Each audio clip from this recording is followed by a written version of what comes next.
wanker.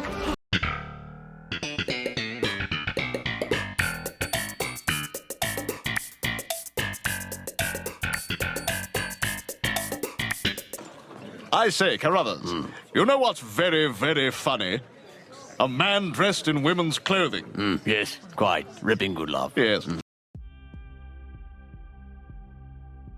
So after my last video on the Fable reboot, I received a few comments from people who went to bat for this hot garbage, displaying pathetically high levels of mental gymnastics that would make a journalist at Kotaku blush.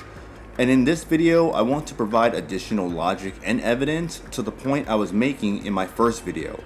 Some relatively new info has come to light on the female character shown in the trailer that I want to address. And no, I don't take back anything I said in the last video or anything I said in the comments, and I won't be backtracking either.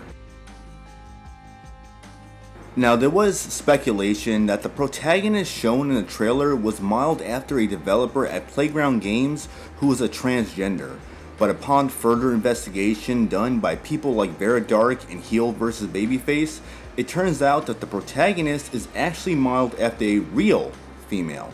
And no, I'm not encouraging people to harass anyone involved with the Fable reboot. However, people are entitled to give their opinions on this game, whether if it's positive or negative. Anyway, the female who this character is modeled after actually looks feminine. There's comparison pictures online that shows that she looks fairly decent. However, when you look at the comparison pictures, you can clearly see her appearance was altered in this Fable reboot. And as I predicted in my last video, she was purposely made to look ugly and masculine in this game, while in real life, she looks relatively attractive. Does she look like a supermodel? No. And that's fine. No one was expecting her or the protagonist to look like a Greek love goddess, but it was obvious the developers made some unnecessary changes, possibly to fight back against the male gaze.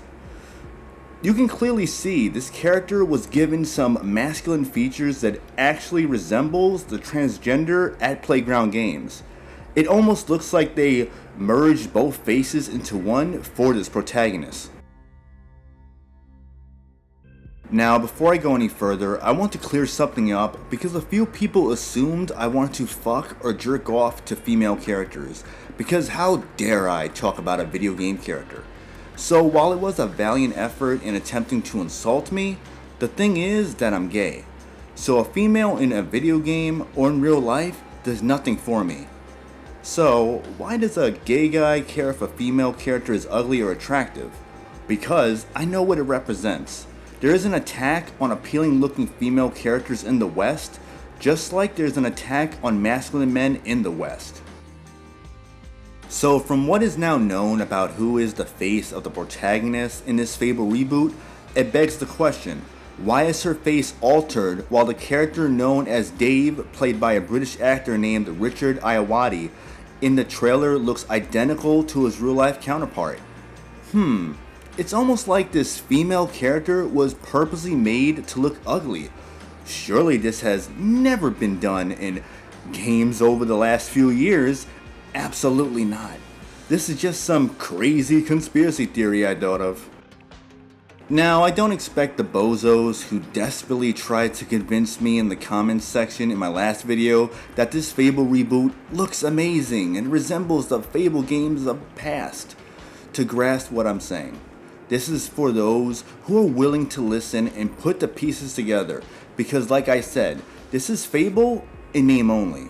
The tone of the previous games are not present, and it looks like Playground Games took the name Fable literally. Fable was known for its unique art style and the way you can shape the world around you. The only Fable game to have a star-studded cast of well-known voice actors and actresses was Fable 3, and unlike this Fable reboot, none of the characters in Fable 3 were modeled after the voice actors and actresses. Same with Fable 2, since that game had a few well-known actors and actresses, but not to the same degree of Fable 3. Furthermore, Fable going for a realistic art style takes away from one of the things the series was known for, None of the previous Fable games completely abandoned its distinct art style, even when each installment improved graphically. If seeing this female character kick a chicken, throw a fireball, and speak in a British accent is all you need to sell you that this is Fable, then you must not care what kind of Fable game you get as long as it has the name Fable slapped on it. But in case you didn't know, a lot of Fable fans are not on board with this reboot. Just like a lot of Saints Row fans were not on board with that reboot, and we all know how that turned out. Listen, if you want to shut your brain off and consume products without any critical thought whatsoever and convince yourself that everything new that comes out is amazing, then go ahead. But don't think I have to follow suit or anyone else has to either. Fact is, not everyone is sold on this Fable reboot. Yes, it's one trailer, but it was a shitty trailer that did not give confidence to many Fable fans that this game will be faithful to the previous games. Real fans were waiting for a new mainline title for years. Then we get treated to this proverbial middle finger of a reboot that has ESG written all over it. If you think it's too early to make assumptions, then I get that perspective. However, I've seen series that I once enjoyed turn to shit, whether it's video games or other forms of entertainment. To me, this trailer tells me what to expect, and that's disappointment. And I know I'm not alone when it comes to this. There are plenty of people who have seen their favorite franchises turn to shit because the creators wanted to trade a series identity for something unrecognizable and cater to a modern day audience, and this reboot looks no different. The mere fact that Fable has returned is not enough for me to blindly defend a bad trailer that clearly misses the mark with what made the series what it was and put all my faith in a development team that makes racing games and virtual signals on their website about women in gaming while at the same time having a transgender in the studio who believes they are a dragonkin that uses pronouns. And that's not an exaggeration, go look it up. And if you think none of that delusional nonsense won't creep into this Fable game, then you are sadly mistaken.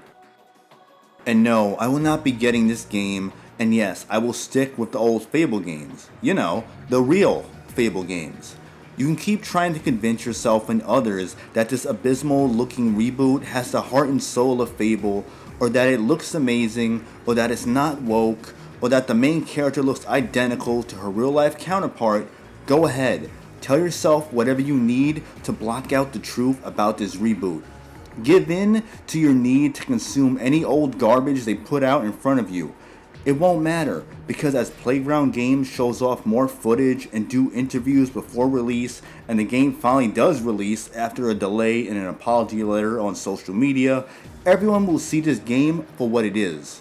Another unnecessary reboot of a beloved franchise that got brought back by incompetent weirdos who could care less about the games before it and are more interested in creating a new modern day audience, putting out one-sided heavy-handed woke propaganda while baiting original fans in with lies and deception, just to ultimately disappoint and make people wish it was never brought back in the first place.